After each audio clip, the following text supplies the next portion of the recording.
Uganda, my father was a businessman.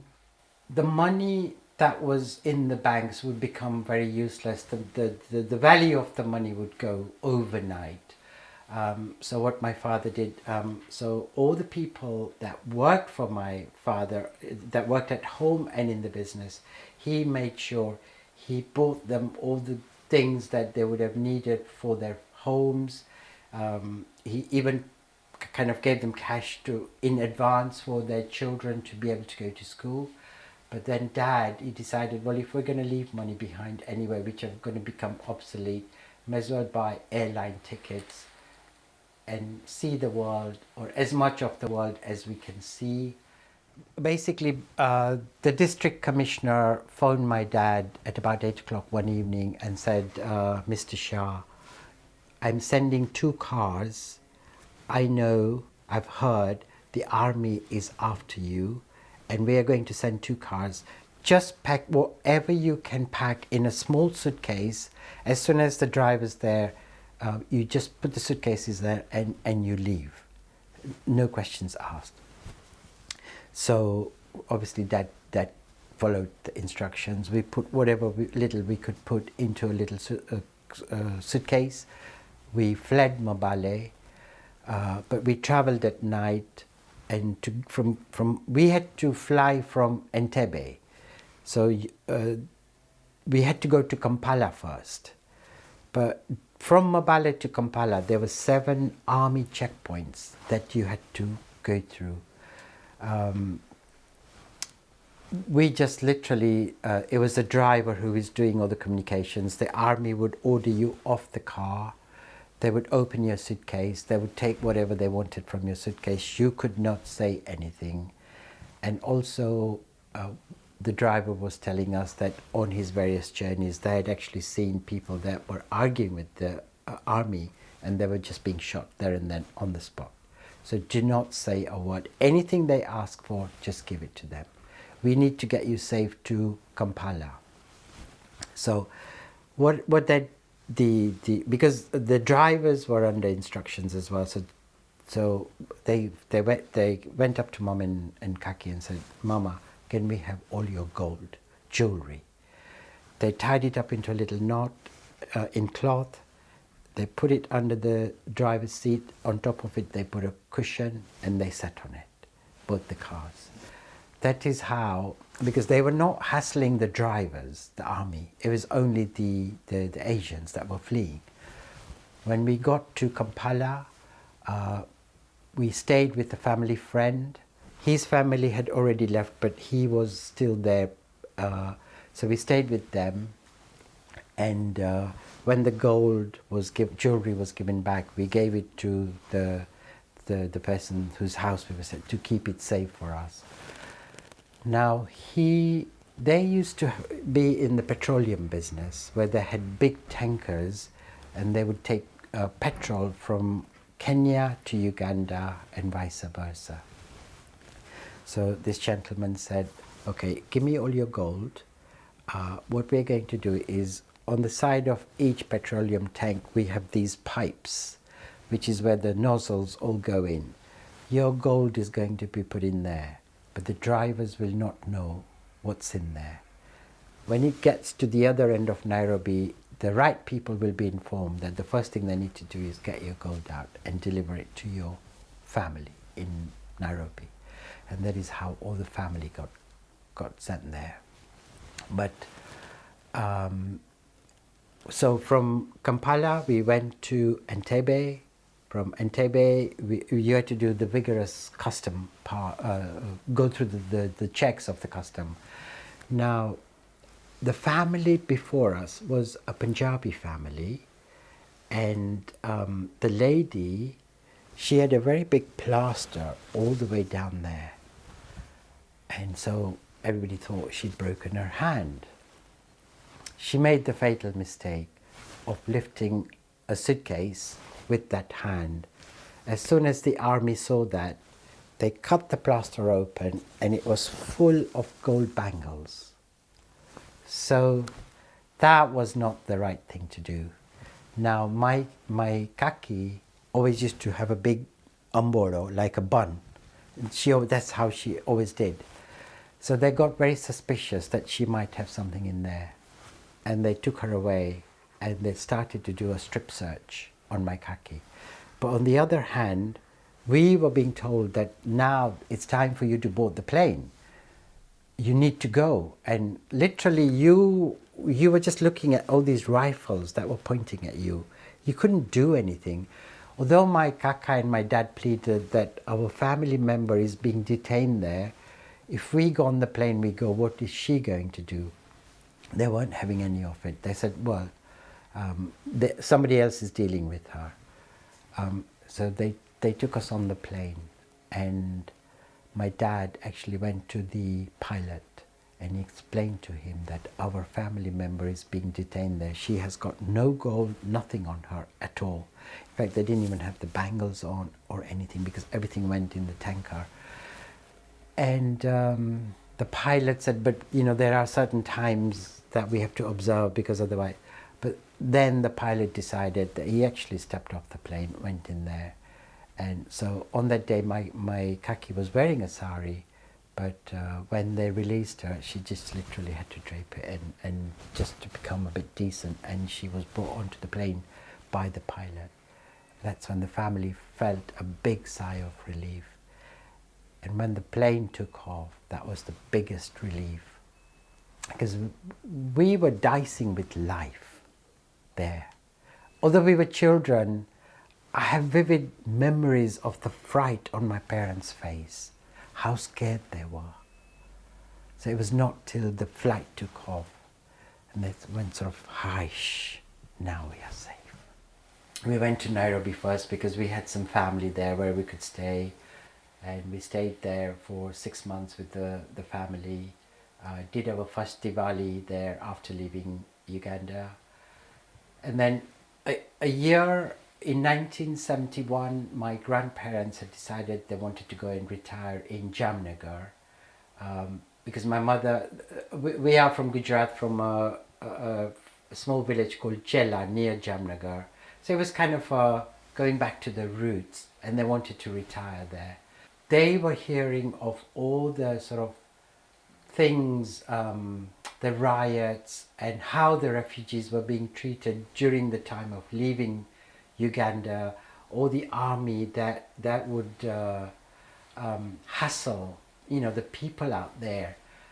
They would hear all the stories. So obviously they were building up their own sort of anxieties.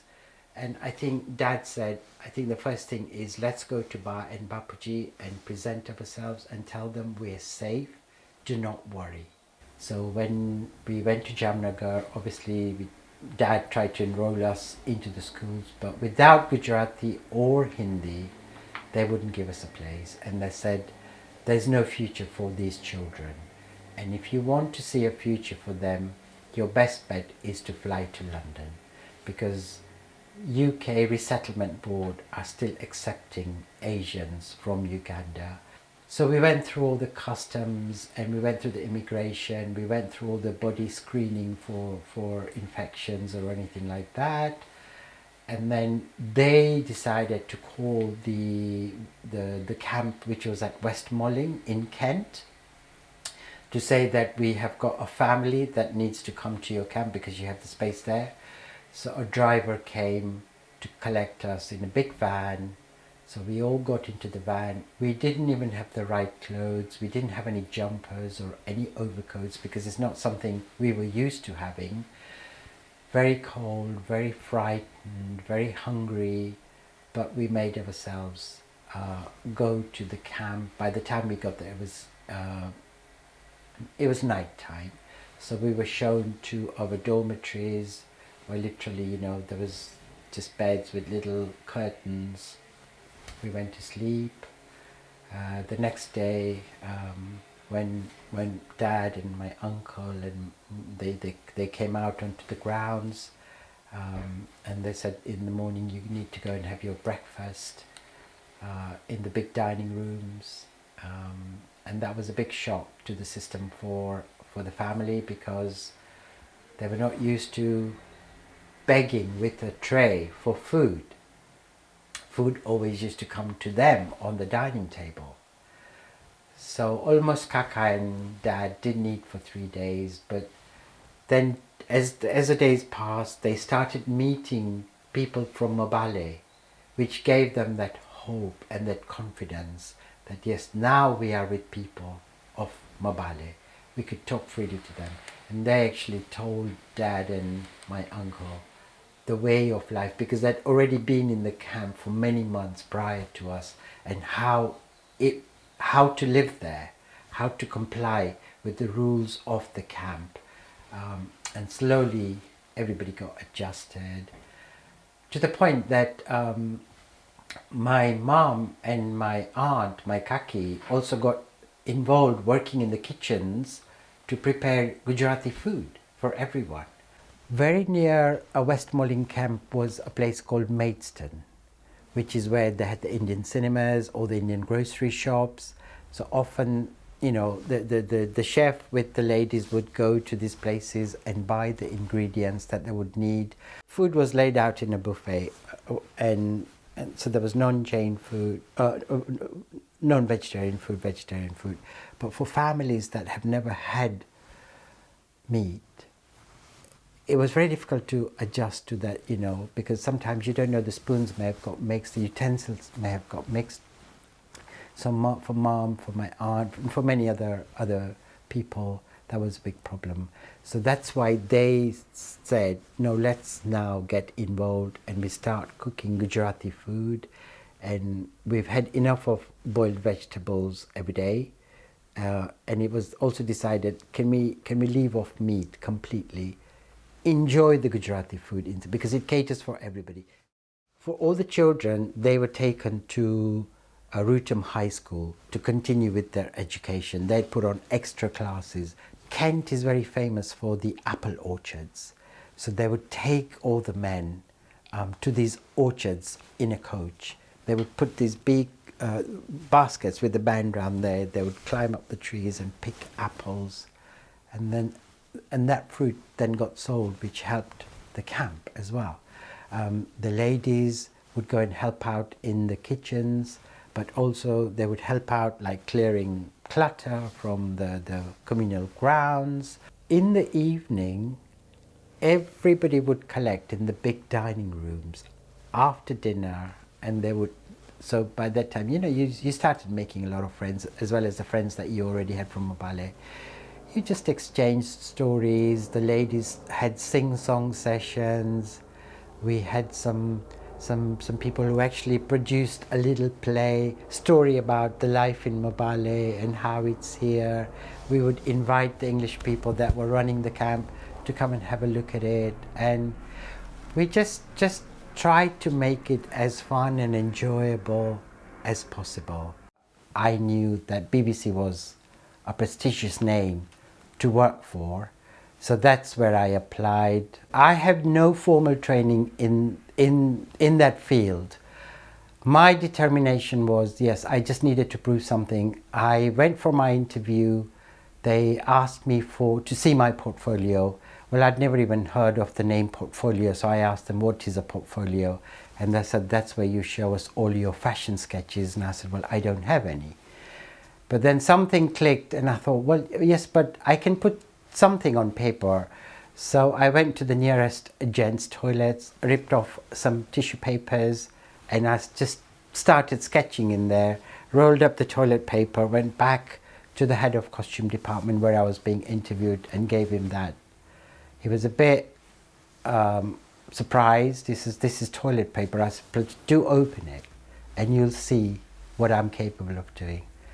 And when he opened it, he saw what I was doing. He said, you are completely hopeless at applying for this job, but it's because of your determination. I'm going to give you a job just to try, see how you work. And that's how I got my job. Slowly, I think they saw that he is determined and he wants to go ahead with fashion design. So they actually sponsored me to go and do my degree in fashion design. And from then on, I went on to do my master's degree in fashion design. And then I was supposed to go back to the BBC, But the other offer that came was to work for a very prestigious fashion house, a very upcoming designer, an opportunity that I would never get ever again. So I approached the BBC and they said, yes, I think you must go and get your experience. I went to work for Zandra Rhodes, who was the queen of punk and fashion. I had to work my way up. I was very new, young designer, but I soon started learning the ropes. But what I enjoyed the most was at Zandra Rhodes, there was less of pattern cutting and more of draping straight onto the dummy. And I thought that was just so amazing. You could actually get the feel of the fabric, you could see the shapes there and then, rather than making patterns and then them not working. And I really enjoyed that. So that's what I continued doing, which then gave me the inspiration to want to go into couture design. And I started my own fashion label, and I was making some garments, one-off pieces, and selling them. We came here with no money whatsoever. We got our own business, we got our own home. We're very, very comfortable. We don't spend lavishly. We are very careful, because you've been through that stage where you had so much money and overnight you became a pauper. You became a refugee. So the lesson to be learned was you earn money, you spend it wisely, but always save it for a rainy day as well, because you don't know what the future holds for you. Hats off, we wouldn't have got this anywhere else. For everything they did, there was so much humility. The compassion, the level of compassion they showed towards us, we cannot ever be thankful. We can never repay them back. And you know, my dad, because I had polio from the age of 6 months, and the difficulties he knew that I was facing, but then likewise, there was an epidemic of polio during the late 50s. A lot of the local African children also caught polio. His determination always was, whatever we earn from business, the first thing we're going to do is, these children, like my own child, we're going to pay for their education, because when they grow up, they will be on their, be able to stand on their own feet. So he paid for their education. He paid for their calipers to be made. Like I was being looked after, he looked after these people. Somewhere, I think God sort of looked after us as well.